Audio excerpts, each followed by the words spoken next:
Halo pemirsa Jawa Pos TV, apa kabar? Bincang-bincang kembali hadir untuk Anda. Di momen-momen sekarang memang adalah momen tahun ajaran baru untuk pendidikan di Indonesia tahun ajaran 2025-2026. Berjalan lancar, tapi ada yang berbeda memang. Ada yang baru di tahun ajaran baru ini adalah berjalannya juga sekolah rakyat yang memang baru dimulai di tahun ajaran ini.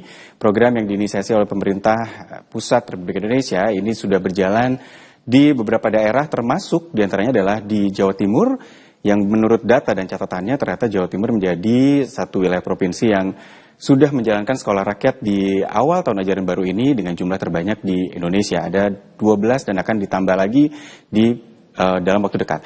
Apa sebenarnya sekolah rakyat ini, siapa yang akan ada di sana, dan bagaimana program ini berjalan ke depannya? Kami akan bahas dalam bincang-bincang pemirsa, namun kami hadirkan terlebih dahulu tayangan yang berikut ini.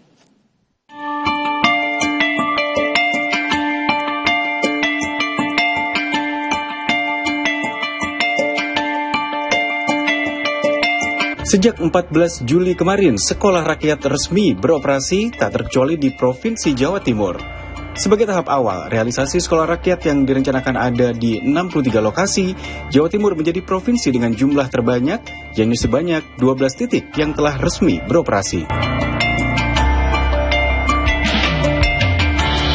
Dalam peninjauannya, mulai dari kesiapan sebelum resmi beroperasi hingga hari pertama beroperasi bersamaan dengan sekolah lainnya, Gubernur Jawa Timur secara tegas menyatakan bahwa di tahap awal realisasi operasional sekolah rakyat telah siap 100%, baik dari sarana maupun prasarana. Bahkan orang nomor 1 di Jawa Timur ini menyebutkan jika kuota target sasaran telah terpenuhi dengan jumlah 1.000 lebih siswa. Kawan-kawan ada 4 rombel ya di sini, SMP dan SMA. Satu rombel 25, berarti ada 100 siswa. Secara regional Jawa Timur hari ini ada 12 titik. Dari 12 titik itu seusianya 1.183 siswa. Jadi nanti ada 1B akan dimulai 19 Juli. Karena perbedaannya SR ini semua berasrama. Seandainya misalnya ruang belajarnya cukup, tapi tetap kita harus menghitung kamar di asrama. Proses-proses pembelajarannya insya Allah akan lebih efektif, karena ketika di asrama pembelajaran karakter itu bisa lebih terarah, termonitor. Jadi ada yang memonitor karena ada wali asuh, kemudian ada wali asrama. Antara wali asuh dan wali asrama ini menyatu dengan proses pembelajaran di kelas. Oleh karena itu harapan kita, bangunan karakter bisa mendapat penguatan, kedisiplinan anak juga bisa mendapatkan penguatan, dan berikutnya tadi saya menyampaikan Pak Wali, sangat dimungkinkan karena waktu anak-anak belajar cukup panjang, cukup banyak, cukup luas, jadi mereka bisa misalnya sambil belajar, kemudian mereka menghafal Al-Quran. Jadi nilai tambah di SR ini bisa lebih kuat. Kira-kira begitu kawan-kawan. Jadi mohon doa semua. Ini cara paling efektif memutus mata rantai kemiskinan adalah lewat sekolah, lewat pendidikan, lewat belajar. Jadi kita berbicara soal pemutusan kemiskinan secara strategis jangka panjang harus dimulai dari penguatan SDM masing-masing anggota keluarganya. Yang sekarang dimulai dari SD, SMP, SMA. Yang SD hari ini dimulai di Banyuwangi ada SD. Diketahui sekolah rakyat ini digagas pemerintah Indonesia sebagai salah satu langkah dalam mengentas angka putus sekolah dampak dari kondisi ekonomi keluarga tidak mampu.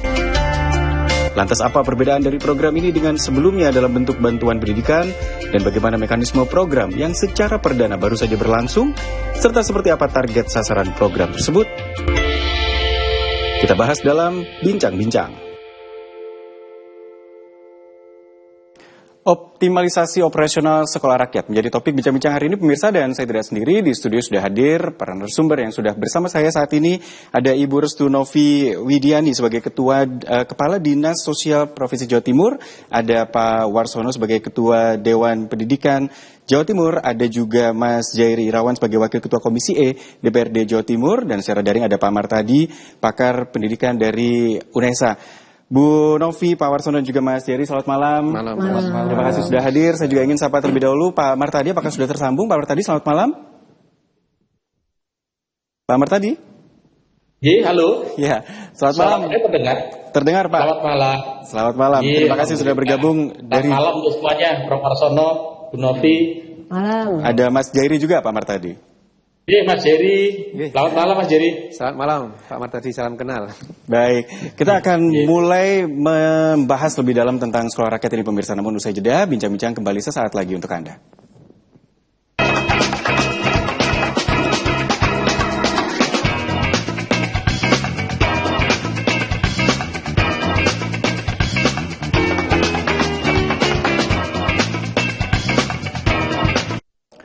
Sekolah rakyat sudah berjalan pemirsa di tahun ajaran 2025-2026. Kuota rombelnya juga terpenuhi. Di Jawa Timur ada 12 sekolah yang sudah berjalan sama seperti sekolah-sekolah lain di hari pertama tahun ajaran baru dan akan segera menyusul 7 sekolah berikutnya. Saya ingin langsung ke Bu Novi. Bu Novi, betul ada 12 plus nanti segera akan ada 7 di Jawa Timur. Ya. Ini dari berbagai jenjang? Ya. Jadi betul, jadi di Jawa Timur ini memang seperti yang tadi saat pembuka bahwa Jawa Timur ini proporsi paling besar ya. Kalau se-Indonesia itu ada 63. Betul. Nah untuk yang 44 itu ada di Kasentra atau Sentra Kemensos. Jadi ada di dalam bangunan wilayahnya milik Kementerian Kemensos. Sosial. Okay. Kemudian ada 3 universitas, salah satunya adalah UNESA.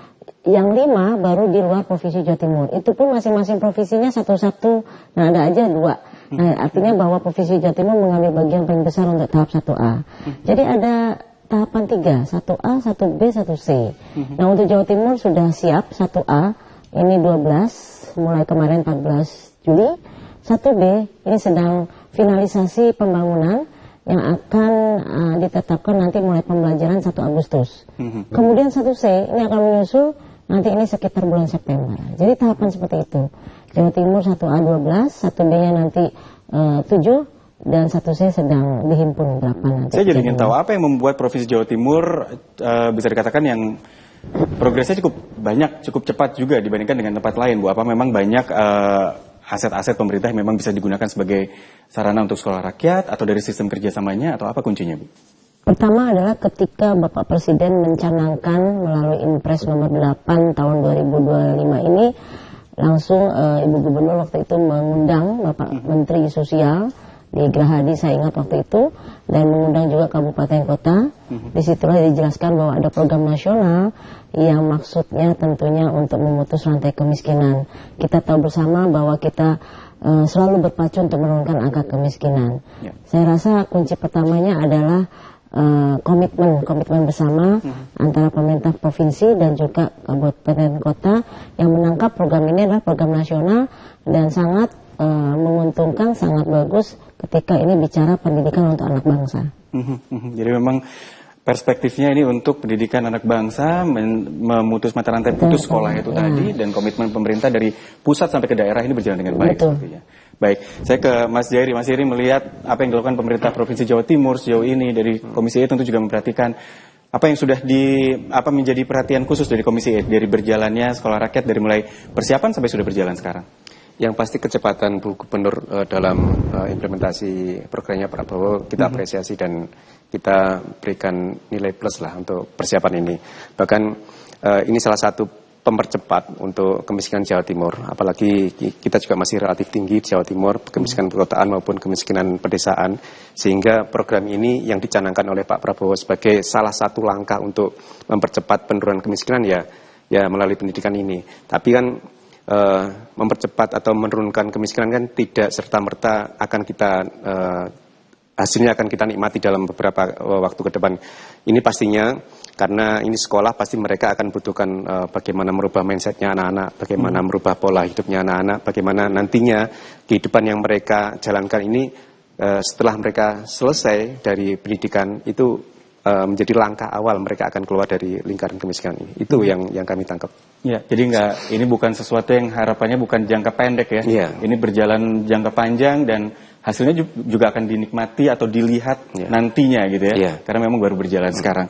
Tapi dari konsep ini saya ingin tahu pendapat dari Pak Warsono terlebih dahulu. Pak Warsono, kalau dari konsep pemerintah membangun sekolah rakyat, apa yang dilihat? Apakah memang Ada beberapa pro kontra, tentu setiap ada hal yang baru ya Pak Warsono.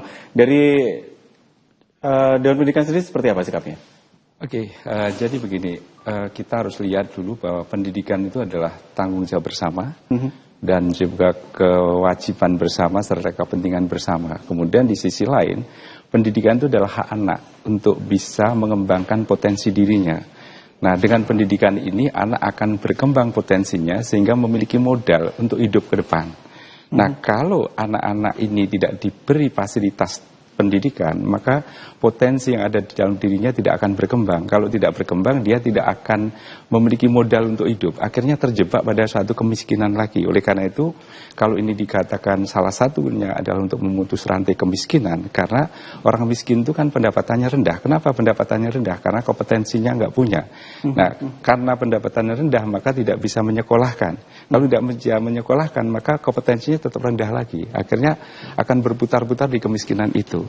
Nah, oleh karena itu dengan pendidikan ini adalah sebagai upaya atau langkah pemerintah untuk memberi kesempatan pada setiap warga negara. Tadi kalau sekolah rakyat itu kan targetnya mereka-mereka yang miskin ya. Maka orang-orang yang miskin ini yang mengalami kesulitan untuk pembiayaan pendidikan ini diambil alih oleh pemerintah sehingga anak-anaknya itu punya kesempatan untuk memperoleh pendidikan itu.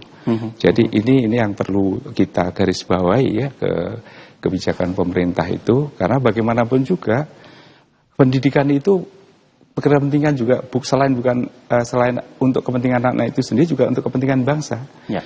Kalau generasi bangsa ini semuanya punya kompetensi, maka bangsa dan negara itu juga akan menikmati ya nanti melalui hasil kinerja dari anak-anak itu.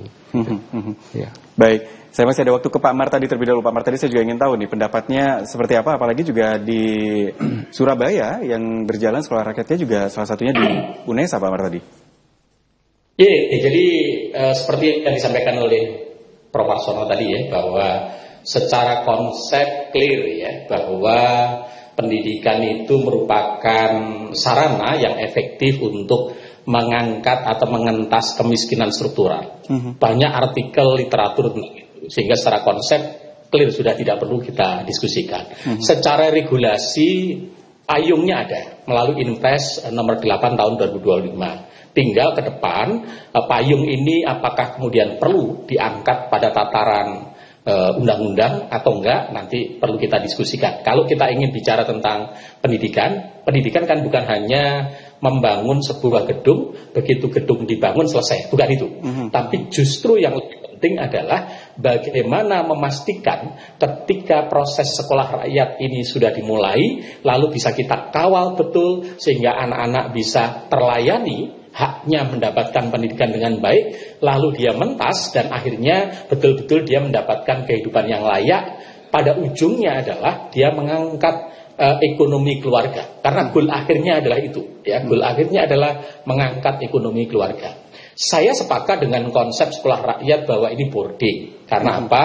Karena memang seringkali problem anak-anak dari keluarga miskin ini adalah mereka kalau di rumah itu harus membantu pekerjaan orang tua. Sehingga kalau mereka tidak di boarding, takutnya mereka tidak fokus dalam proses pembelajaran. Lalu yang kedua, tadi bukan disampaikan bahwa salah satu PR untuk anak-anak dari keluarga miskin ini adalah mindset. Sehingga memang mindset ini perlu dibangun melalui pendidikan yang efektif. Melalui cara apa? Ya tadi, boarding school itu. Sehingga menurut saya, ke depan tantangan kita di sekolah rakyat ini adalah satu, memastikan regulasinya agar semakin kokoh, menjadi payung agar lebih berlanjut. Ya, itu penting menurut saya. Apakah nanti dimasukkan di dalam undang-undang dan sebagainya. Yang kedua, tantangan yang kedua adalah pasti bicara tentang bagaimana tadi sudah disebut oleh Bu Kandis ya. Ini kan bergelombang, ada 1A, 1B, 1C yang bulannya ini berbeda.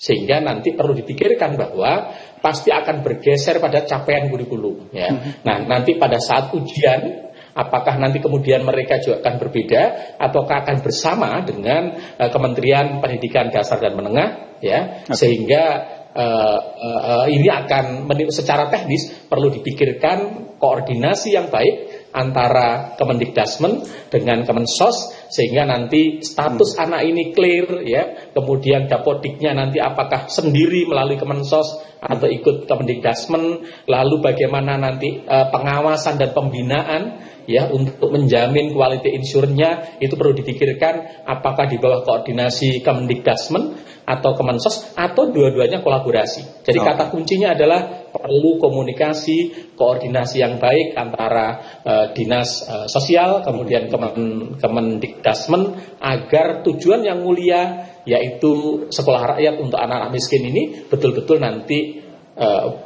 bisa menghasilkan anak-anak yang sukses, anak-anak yang mampu mengangkat ekonomi keluarga. Kira-kira itu, Mas. Iya, sepertinya memang semangat awal ini cukup positif begitu ya. Saya dengar dari pendapat-pendapat para narasumber, tapi bagaimana dengan konsep boarding yang juga ini sekali lagi setiap hal baru selalu ada pro kontra. Konsep boarding, bagaimana nanti lulusannya, ijazahnya seperti apa. Nanti kami lanjutkan lagi pemirsa. Saya masih bersama dengan para narasumber di Bincang-Bincang. Usai jeda kami kembali.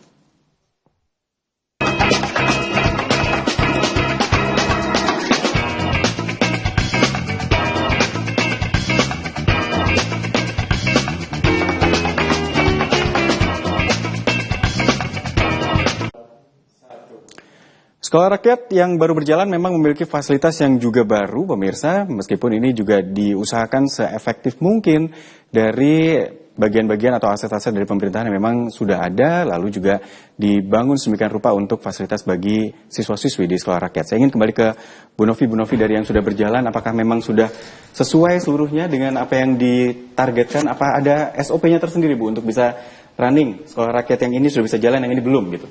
Jadi begini, konsep sekolah rakyat ini karena memang Bapak Presiden mengarahkan bahwa tahun ini harus sudah berjalan. Jadi konsep yang sekarang ini adalah sebetulnya lebih kepada konsep rintisan ya. Jadi berupa bangunan yang kebetulan tidak terpakai, ini direnovasi oleh Kementerian PU. Dan ini tidak semua daerah yang memiliki ini. Nah ini disurvei dulu, tidak serta-merta ya, disurvei dulu dan direnov, dan ini yang dinyatakan siap baru dibangun. Kemudian kita sesuaikan dengan ruangan yang tersedia dan juga kita sesuaikan dengan jumlah siswa. Jadi memang ada beberapa yang kadang-kadang rombel ini atau bangunan yang kita siapkan tidak cukup untuk peminat yang ada. Ini terjadi kemarin di Lamongan. Kita siap 3 rombel. 3 rombel itu 1 rombelnya 25, jadi 75. Ternyata pendaftarnya itu 111. Ini terjadi. Ini antara minat dan rombel tidak padan. Tapi ini sudah kita atasi. Memang ini bangunan ini tahap awal. Tapi nanti yang tahap sebenarnya sekolah rakyat ini akan dimulai nanti tahun ajaran baru 2026, tetapi pembangunan fisiknya di tahun ini syaratnya adalah Kementerian PU dan juga set plan-nya sudah tersedia. Ini berupa lahan tanah seluas minimal 6 hektar. Jadi akan ada bangunan baru. Bangunan baru, ini hanya sementara, tidak selamanya di bangunan ini. Nanti ini akan berpindah ketika lahan ini selesai. Dan yang tidak siap bangunan, nanti akan siap lahan, beberapa kabupaten langsung siap lahan. Nah ini nanti di lahan itu berdirilah SD, SMP, SMA. 3 jenjang ini ada. Sehingga konsep ini adalah konsep awal bangunan ini. Dan kita sudah sediakan, walaupun hanya bangunan sementara, asramanya ada, ruang kelasnya memadai, ada lab IPA, ada musola, ada ruang UKS, ada sarana prasarana olahraga. Miniaturnya sudah jelas, nanti yang ada di situ sudah kita bangun di sekolah-sekolah rakyat ini, yang bangunan ini. Jadi sebenarnya yang kita bayangkan berarti misalnya salah satu contoh nih, misalnya ada di UNESA saat ini, itu nanti nggak akan selamanya di sana Ibu, begitu? Nggak akan, jadi ini sementara aja. Nanti Kota Surabaya tentunya sudah harus menyiapkan lahan untuk menampung anak-anak yang sudah kita rekrut ini melanjutkan sekolahnya. Demikian juga dengan 12 kabupaten yang lain dan 7 yang akan menyusul ini. Dan yang 1C ini rata-rata juga sudah siap lahan. Jadi syaratnya ketika kabupaten kota menyediakan bangunan, nanti juga ada lahan yang disediakan. Baik. Lalu bagaimana dengan proses yang diperhatikan oleh Pak Martadi tadi bahwa harus ada komunikasi yang jelas juga dengan Kementerian Pendidikan misalnya? Oh itu jelas, dari awal kita sudah ada namanya tim formatur ya, dan sudah bekerja sesuai dengan tupoksi masing-masing. Dari rekrutmen kepala sekolah, guru itu selalu kita tidak Kemensos ya, itu diserahkan kepada Kemendikbudrismen, termasuk kurikulumnya. kurikulum ini kan ada kurikulum untuk pembelajaran. Ini memang matrikulasinya semua dari Kemendikdasmen. Nah, kemudian karena ini konsepnya boarding school, pembentukan karakter, kemudian talenta dan sebagainya, disinilah Kemensos berperan. Jadi tidak lepas. Jadi kalau tadi yang dikhawatirkan bahwa ini bagaimana konsepnya ketika sekolah rakyat ini lepas atau mungkin tidak ada kolaborasi, jadi awal pemilihan kepala sekolah, guru semuanya dan matrikulasi semuanya kita dengan Kemendikdasmen. Gitu.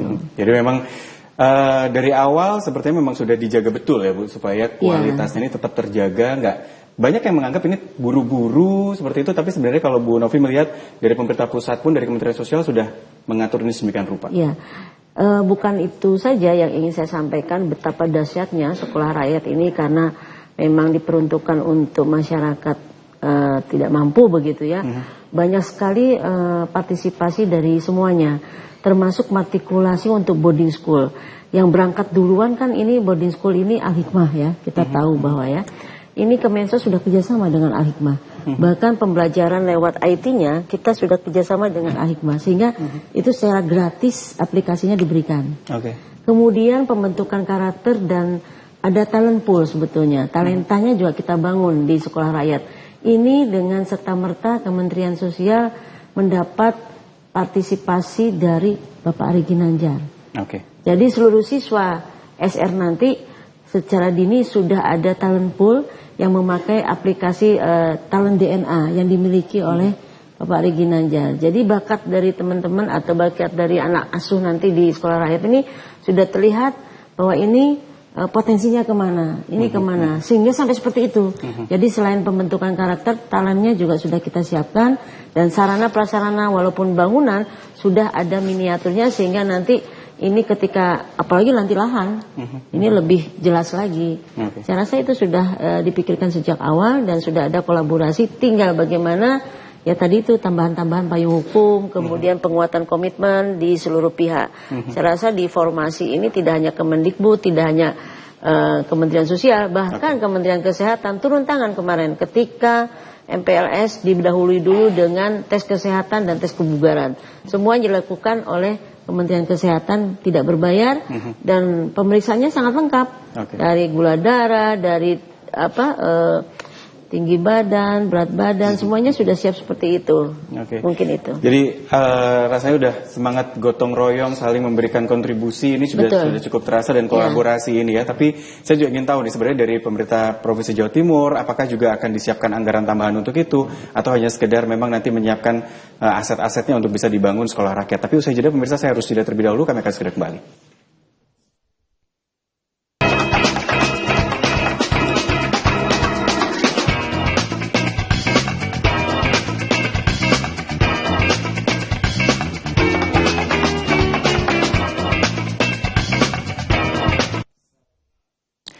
Sekolah Rakyat pemirsa memang adalah program yang diinisiasi oleh pemerintah pusat, tapi apa kontribusi bagi pemerintah daerah? Saya ingin ke Mas Jerry dulu nih, kalau ngomongin tentang pemerintah daerah termasuk juga anggaran, so far memang dari APBD rasanya nggak ada yang mengarah ke sekolah rakyat ya? Kita awal-awal memang kita diminta untuk memberikan anggaran, menyiapkan anggaran, tetapi akhirnya sama pemerintah pusat ditarik lagi. Anggarannya akan ditarik oleh pemerintah pusat sehingga kita pastinya nantinya akan menganggarkan yang sifatnya hanya komplementer saja nantinya. Kita itu sudah menjadi pembicaraan kita di DPRD, bahkan di Banggar sudah menjadi pembicaraan, walaupun nanti semua di-cover oleh pemerintah pusat, tetapi bantalan-bantalan yang bahasanya komplementernya akan disiapkan oleh pemerintah Provinsi Jawa Timur. Sebagai support dari program ini bisa berjalan dengan baik. Tapi sebenarnya apa yang diperhatikan dari Komisi E untuk ketika memang di Jawa Timur ini sudah berjalan, apakah memang sudah ada evaluasi apa yang mungkin kurang atau sejauh ini apa sih? Kalau evaluasi pasti akan kita lihat beberapa waktu ke depan. Tapi kemarin ketika kami ke sekolah rakyat yang ada di BPSDM di Kota Malang itu kami masih melihat ada anak-anak yang masih bawa HP. Nah itu kan perlu kerja keras untuk harian wali asuh ya di masing-masing sekolah rakyat. Harus ada ketegasan bagaimana kan kalau di sekolah umum itu kan anak-anak hanya 8 jam sampai 10 jam di sekolah, sisanya diserahkan ke keluarga. Nah ini hampir 24 jam penuh di sekolah. Jadi bagaimana nanti mengelolanya 24 jam itu, terus bagaimana nanti kegiatan-kegiatan yang harus dilakukan. Tapi yang belum menjadi pertimbangan kemarin kami masih melihat belum adanya perpustakaan. Nah walaupun anak-anak dibekali laptop sebagai pembelajaran, tapi yang tidak kalah pentingnya adalah bahan baca, perpustakaan. Itu nanti pasti kita akan dorong ke sana. Dan pasti nanti ini sudah dipikirkan oleh pemerintah, tapi dalam waktu pembukaan kemarin kita belum temukan ini loh. Kalau tempat ibadah pasti, tempat makan sangat bagus sekali, tempat tidur nyaman juga. Tapi untuk fasilitas seperti baca terus berkegiatan itu nanti yang perlu ditambahkan dalam beberapa waktu ke depan. Oke. Jadi sudah sempat melihat secara kebutuhannya apa dan ada beberapa catatan juga. Saya ke Prof. Warsono, kalau Prof. Warsono melihat juga sebenarnya konsep boarding school dari siswa-siswi di sekolah rakyat ini, kurikulum sebenarnya apa yang harus jadi perhatian serius di sana, Prof? Ya, sebetulnya sistem boarding school itu adalah satu sistem pendidikan yang dimaksudkan untuk memberikan ruang lebih banyak dan kesempatan lebih banyak dalam satu proses pembelajaran. Sehingga waktu yang disediakan itu bisa dimanfaatkan secara baik dan secara penuh untuk pembelajaran. Karena sebetulnya saya selalu berpikir secara konseptual dan secara filosofis itu, semua manusia itu dikasih modal yang sama oleh Allah SWT. Satu adalah akal, dua hati nurani, dan ketiga waktu. Nah, siapa yang sukses itu adalah mereka yang bisa memanfaatkan tiga-tiganya ini. Yaitu akal digunakan untuk berpikir, hati nurani sebagai sumber moralitas, kejujuran dan tanggung jawab, dan waktu. Nah, seringkali manajemen waktu ini kan tidak terkontrol dengan baik. Oleh karena itu kalau di dalam boarding maka di situ ada kurikulumnya, ada kegiatan-kegiatan, sehingga anak-anak itu dari dini sudah dilatih manajemen perencanaan. Bagaimana menggunakan waktu itu seoptimal mungkin. Jadi jangan sampai waktu itu terbuang sia-sia. Karena seringkali orang mengatakan tidak punya waktu. Sebenarnya orang yang tidak punya waktu tidak punya program. Tapi kalau orang punya program pasti waktunya kurang gitu ya. Nah ini seringkali budaya kita itu waktu itu tidak termanage dengan baik. Ya ini oleh karena itu dengan di boarding tadi kan maka kegiatan dalam satu hari itu bisa dirancang. Tapi kalau di rumah siapa yang akan merancang dan siapa yang akan mengawasi? Ini adalah problem. Saya kira salah satu keunggulan boarding school itu adalah mengajarkan pada siswa-siswa untuk secara disiplin memanage waktu itu dengan baik, dengan mengisi kegiatan-kegiatan yang terarah dan bermanfaat. Berarti sekolah rakyat juga harus punya timeline yang jelas ya, Prof, untuk bisa mengisi waktu anak-anak ini dengan lebih rapi dan membangun kedisiplinan juga di sana berarti? Ya, itu nanti kan dalam kurikulum itu, kegiatan yang akan diberikan di dalam di kos itu apa, di asrama itu apa. Jadi kan mereka belajar secara struktur, ada belajar yang non struktur, yaitu di luar pembelajaran itu, maka waktu itu diisi apa. Oleh karena itu sangat tergantung nanti tentu saja kurikulum yang akan digunakan. Gitu. Ya. Saya ke Pak Martadi dulu. Pak Martadi, masih terkait dengan konsep boarding gitu ya. Ada beberapa yang saya perhatikan juga merasa takutnya nanti kesempatan anak bersama dengan keluarga, tumbuh bersama dengan orang tuanya, ini tersita gitu waktunya. Menurut Pak Martadi, kekhawatiran ini harus disikapi seperti apa? Ya, menurut saya kekhawatiran itu tidak perlu terlalu tidak perlu terlalu dirisaukan atau ketakutan yang berlebihan, karena toh ketika anak berada di kampus, di asrama kan anak punya ibu asuh atau bapak asuh gitu ya, sehingga justru kalau terlalu sering mereka nanti pulang, terlalu sering kemudian dikunjungi oleh orang tua, justru takutnya anak-anak tidak fokus gitu ya, karena seringkali kemudian ketika anak tidak fokus belajar, malah mereka kemudian tidak maksimal proses belajarnya. Saya yakin di tahap-tahap awal anak-anak kemudian masih ada rasa homesick, itu wajar lah. Semua anak juga begitu. Ketika mereka berada di lingkungan yang baru, ketemu dengan teman-teman yang baru, kemudian mereka harus membangun habit yang baru, kebiasaan yang baru. Bagaimana bangun tidur, kemudian mereka harus selama ini tidak disiplin, sekarang mereka harus disiplin, dari jam ke jam mereka harus diatur, makan diatur dan sebagainya. Ini saya pikir akan menimbulkan persoalan awal untuk penyesuaian. Dalam 2-3 bulan mereka akan belajar untuk itu. Tapi saya yakin seiring dengan bertambahnya waktu, mereka semakin menemukan teman, lalu ibu asuh, bapak asuh di asrama bisa memberikan kenyamanan bagi anak-anak ini, kemudian di sekolahnya mereka bisa belajar, berinteraksi dengan baik antara guru dengan siswa, siswa dengan siswa. Saya yakin dan bulan keempat mereka akan merasa nyaman, bahkan mereka nanti akan justru ketika libur pun mereka merasa nyaman di kampus gitu ya. Saya yakin itu. Yang kedua, kekhawatiran orang tua juga nggak perlu terjadi karena toh akan ada ruang-ruang untuk berinteraksi. Misalnya diatur dalam 1 bulan sekali ya, tetapi menurut saya juga jangan terlalu sering gitu ya. 1 bulan sekali atau 2 bulan sekali, kemudian ada ruang interaksi antara anak dengan orang tua. Saya yakin kalau itu dibangun, anak-anak akan tumbuh menjadi pribadi yang lebih baik, kemudian orang tua juga tidak terlalu direpotkan dan kepikiran tentang bagaimana anaknya belajar di sana, dan pada akhirnya kita berharap anak-anak akan memiliki karakter yang tangguh, karakter yang percaya diri, dan dia menjadi pribadi yang ke depan harapannya sukses belajarnya dan sukses bisa menjadi pribadi yang mampu mengangkat ekonomi keluarga. Saya kira itu, Mas. Iya. Karena memang sepertinya memang bukan sekedar untuk mencegah anak-anak putus sekolah ya, bahkan ini mencegah kemiskinan ini terus berulang dari anak-anak yang nantinya dididik di sekolah rakyat, harapannya bisa memutus mata rantai itu. Tapi ternyata dari Bu Novi juga mengatakan bahwa ini ternyata pendaftarnya atau yang ingin masuk ke sekolah rakyat jumlahnya banyak, sementara sekolah rakyat jumlahnya masih terbatas. Apa solusinya ketika memang kondisinya seperti ini? Usai jeda kami masih akan kembali, Pak Martadi, Bu Novi, Pak Warsono dan juga Mas Jerry masih bersama saya. Usai jeda kami akan segera kembali untuk Anda.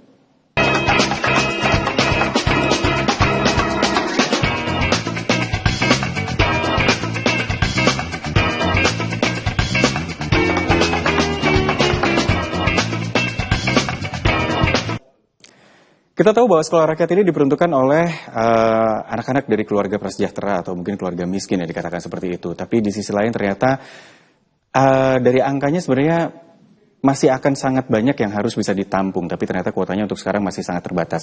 Bu Novi juga sempat mengatakan ya Bu Novi bahwa memang di beberapa daerah pendaftarnya sebenarnya peminatnya lebih dari kuota yang ada.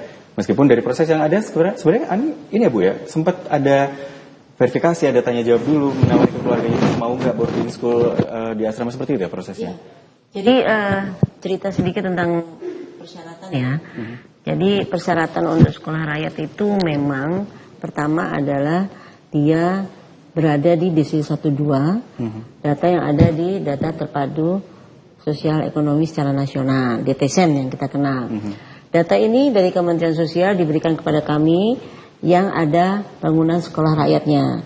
Di situ kita verifikasi ke lapangan, karena secara umum kalau kita siarkan belum tahu nih sekolah rakyat apaan. Jadi bahkan personal one by one. One by one. Waktu pertama melalui SDM PKH. Jadi sumber daya manusia program keluarga harapan, data diberikan kepada mereka, mereka menjemput satu-satu dijelaskan, disitulah terjadi komunikasi tidak hanya 1 kali, 2 kali, karena meyakinkan orang tuanya juga kan. Nah setelah itu disitulah mulai ada ketertarikan, bahkan kita undang ke sekolahnya untuk melihat. Nah disitu kalau misalnya ada yang berminat di luar DTSEN 1 DC 12, itu pun kita tidak gagalkan sepenuhnya, karena kadang-kadang juga ada kondisi di mana orangnya tidak mampu, tapi ternyata DC-nya di atas DC 2.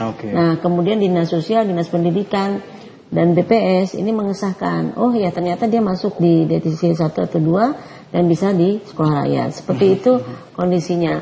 Lalu yang tadi yang saya ceritakan ini, kita ambil ranking. Jadi ketika peminatnya banyak, ini hanya terjadi di Lamongan ya. Kita ranking yang paling masuk syaratnya. Yang lainnya tentu saja kemarin untuk tidak kecewa kita komunikasikan dengan Dinas Pendidikan untuk dicarikan solusinya. Saya rasa Ranking itu kali ini berkembang. bukan ranking rapot ya Bu, Bukan. tapi ranking bagaimana kondisi keluarganya. Jadi kita punya profiling. Jadi 1183 siswa yang sekarang bersekolah di sekolah rakyat, itu kita punya profilingnya. Jadi bagaimana siswa itu di keluarganya, penghasilan orang tuanya, tanggungannya, foto rumahnya, status rumahnya kita punya. Bahkan ini menjadi modal kekuatan kita Pak Jerry untuk nanti memberikan bantuan sosial ekonomi di mana kita tidak menyentuh anaknya saja, tapi kita bisa menyentuh keluarganya, rumahnya. Dan ini menjadi percepatan penurunan kemiskinan dengan semua tersupport ke sekolah rakyat, siswanya dan keluarganya.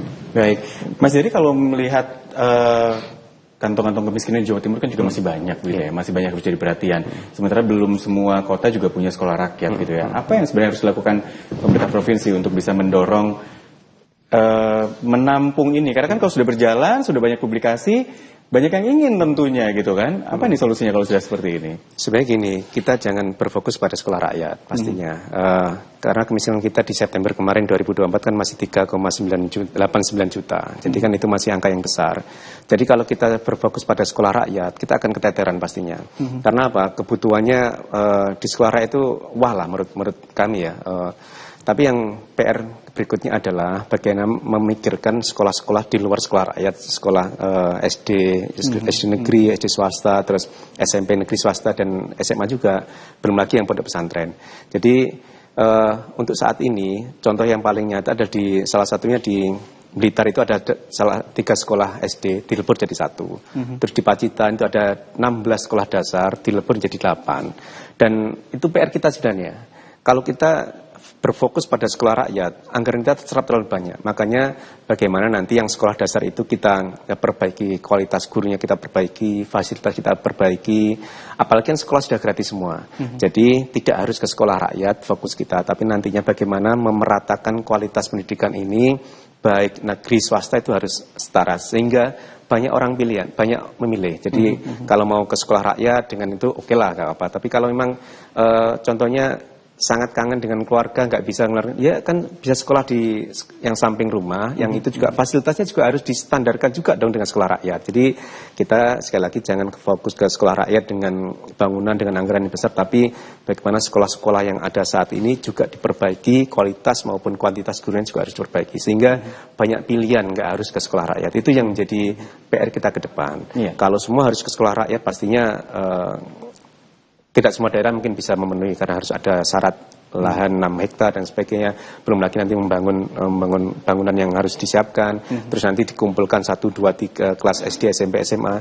Tapi masyarakat juga lembaga-lembaga keagamaan lain juga harus diperhatikan juga. Muhammadiyah banyak sekolahnya, NU banyak sekolah, dan itu harus dibantu juga untuk memperbaiki kualitasnya sehingga masyarakat banyak pilihan untuk apakah nanti sekolah rakyat ataukah nanti juga sekolah yang ada di dekat rumahnya. Itu saja Mas Dista. Bisa dikatakan sekolah rakyat ini menjadi salah satu kanal lah ya untuk penataan pendidikan itu ya. Prof. Warsono gimana nih Pak? Kalau ngomongin nanti kesannya ada ketimpangan nih, sekolah rakyat bagus banget gedungnya, fasilitasnya, sementara banyak sekolah negeri yang atau bahkan sekolah swasta yang nggak bisa sebening itu gitu Pak dalam tanda kutip. Gimana nih? Ya, sebetulnya kan sampai sekarang ini akar masalah pendidikan itu ada 2, yaitu mutu dan akses ya itu. Dalam arti mutu masih belum merata kan itu, lalu akses juga belum semua warga negara ini bisa menjangkau pendidikan, terutama adalah pendidikan yang difasilitasi oleh pemerintah karena biayanya murah itu. Kalau sekolah swasta kan rakyat harus membayar. Nah, ketika masyarakat yang miskin ini tentu saja mengalami hambatan ketika dia harus mengeluarkan anggaran untuk pendidikan anaknya ini. Oleh karena itu, sebetulnya seperti tadi Pak Ferry, bagaimana kita meningkatkan mutu ke semua sekolah dan akses. Sehingga tidak ada anak Indonesia ini yang kemudian tidak bisa mengenyam pendidikan. Nah, cuma persoalannya seperti ini, seringkali yaitu saya khawatir nanti orang semuanya jadi memiskinkan diri itu karena dengan sekolah rakyat itu kan syaratnya miskin. Bu Novi harus bertanggung jawab ya. Kemudian yang miskin ini dikasih fasilitas dan dididik dengan baik. Nah, ini saya khawatir nanti semua orang kemudian menganggap dirinya miskin. Nah ini nih yang paling berbahaya ini. Saya selalu mengatakan seperti tadi Mas Dera katakan gotong royong pendidikan. Saya pernah menulis suatu artikel bahwa pendidikan itu harus ada gotong royong. Siapapun juga seperti tadi, pemerintah pusat, pemerintah daerah, orang tua, masyarakat itu harus berpartisipasi. Persoalannya adalah kesadaran masyarakat kita untuk membiayai pendidikan ini yang belum muncul. Maka yang muncul adalah militan miskin tadi. Sebenarnya mampu membiayai tetapi merasa miskin, akhirnya nggak mau membiayai. Dan ini akibatnya apa juga disebabkan karena orientasi pendidikan ini belum dijadikan sebagai prioritas dari setiap masyarakat ini, setiap keluarga. Jadi saya pernah survei itu kepada anak-anak, coba orang tua itu kebutuhan dasar utama itu suruh ranking 1 sampai 10 itu apa? Tidak ada yang menempatkan pendidikan itu nomor 1. Jajan rokok. Ya, jadi kadang-kadang pendidikan kalah dengan kebutuhan rokok. Ini ironinya begitu ya. Iya. Jadi ini sebenarnya pembelajaran atau pendidikan parenting ini juga perlu karena seringkali orang tua itu tidak semua paham tentang pendidikan, yaitu. Lalu yang paham tentang pendidikan tidak punya waktu untuk mendidik anaknya. Nah ini juga persoalan yang harus kita selesaikan di dalam masyarakat. Karena apa? Kalau semuanya mengandalkan pemerintah, ya kita berharap pemerintah mampu ya. Ini, tetapi sampai saat ini pemerintah belum bisa mampu membackup seluruh biaya pendidikan untuk anak bangsa ini. Baik. Ya, ini itu menjadi catatan yang menarik yang harus garis bawahi. Mungkin tidak mau tahu tentang pendidikan, tapi yang tahu tentang pendidikan juga nggak punya waktu ya. Itu juga permasalahan ya. Tapi saya masih punya satu segmen terakhir bersama saya. Jadi kami kembali dalam bincang-bincang.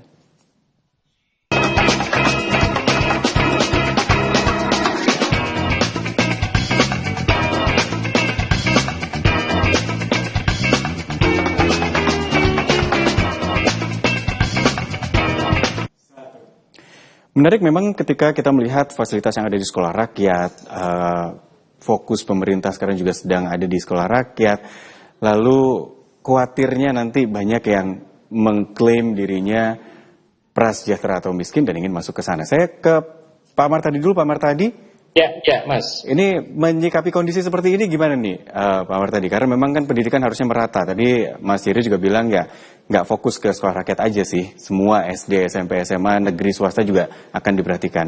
Supaya ini benar-benar rata dan tidak terlihat ketimpangan baru dari sisi pendidikan, gimana Pak Martadi? Ya, jadi kan yang harus disadarkan bersama bahwa sekolah rakyat ini kan bukan satu-satunya, ya. Di dalam sistem pendidikan kita sudah punya sekolah umum, kemudian sekarang berkembang menjadi sekolah rakyat, ada lagi sekolah Garuda, ya.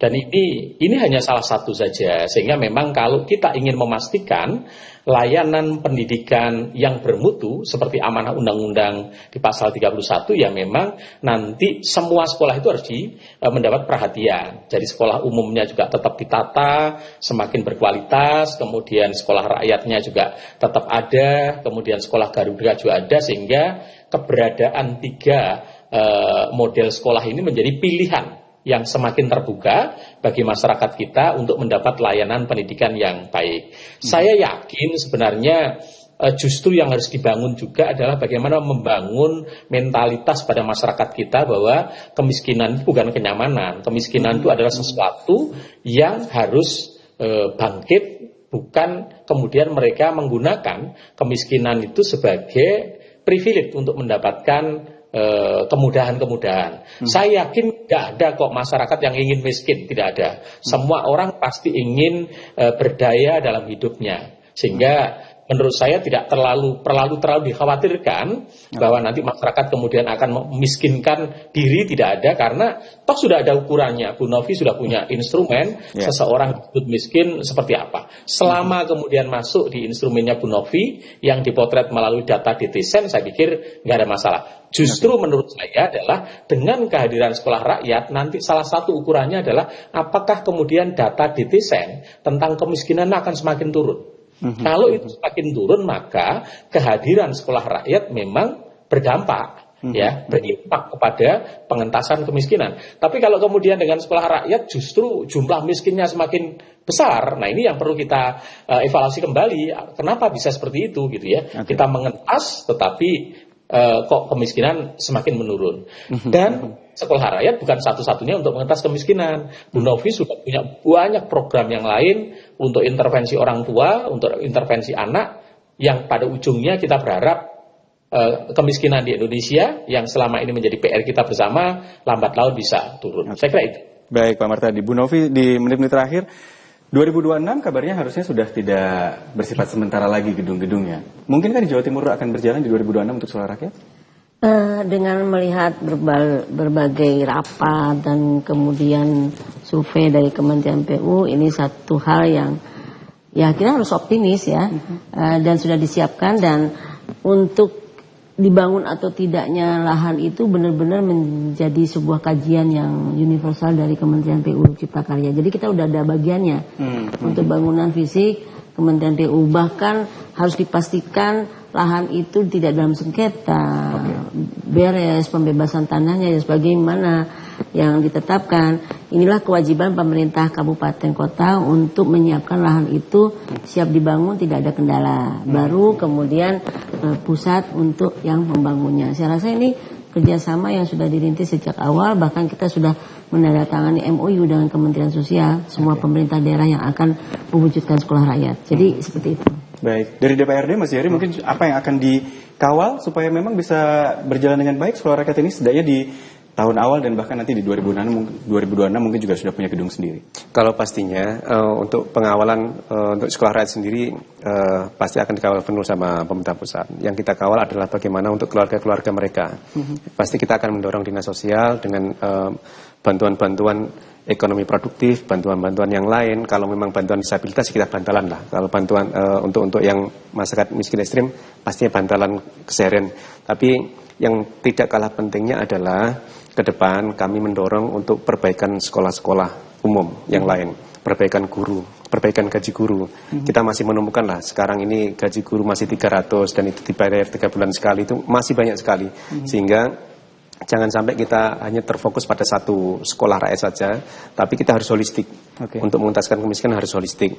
Yang lain juga dibantu, diperbaiki gurunya, perbaiki sistemnya, perbaiki kualitasnya. Di sisi lain juga orang tua yang anaknya di sekolah rakyat kita bantu. Contohnya ada KPM Jawara di Kemensos itu kita bantu bantuan permodalan 3 juta untuk mereka melakukan ekonomi produktif. Sehingga bagaimana kerja holistik anaknya dipinterkan, mindsetnya dirubah, orang tuanya juga sama. Jangan sampai orang tua yang anaknya ditinggal ini akhirnya agak sedih dan sebagainya. Tapi kita bantu permodalan sehingga mereka juga mampu untuk memberdayakan diri sendiri. Sehingga masyarakat juga kita harus bantu juga.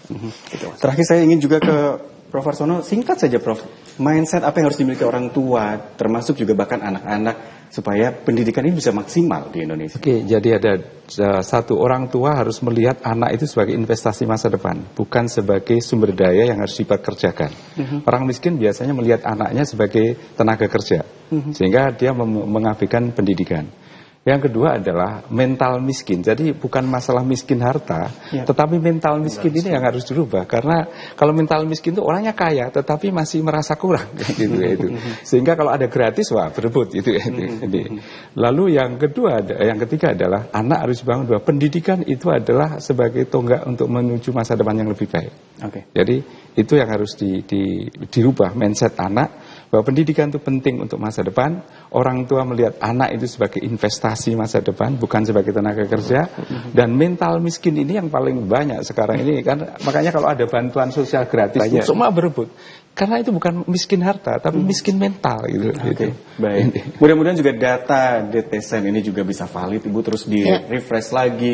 Petugas-petugas termasuk juga dari PKH ini juga bisa melihat langsung mana yang memang perlu, mana yang tidak, begitu ya Bu. Supaya valid betul siapa yang berhak menerima dan siapa yang sudah tidak lagi berhak. Siapa tahu memang sebelumnya menerima tapi sudah lulus gitu ya, sudah bisa menjadi lebih sejahtera. Memang dinamis datanya. Memang sangat akan dinamis. Baik, terima kasih Bu Novi, terima kasih Pak Profesor, terima kasih Mas Yeri sudah hadir, dan Pak Martadi terima kasih sudah tersambung secara daring.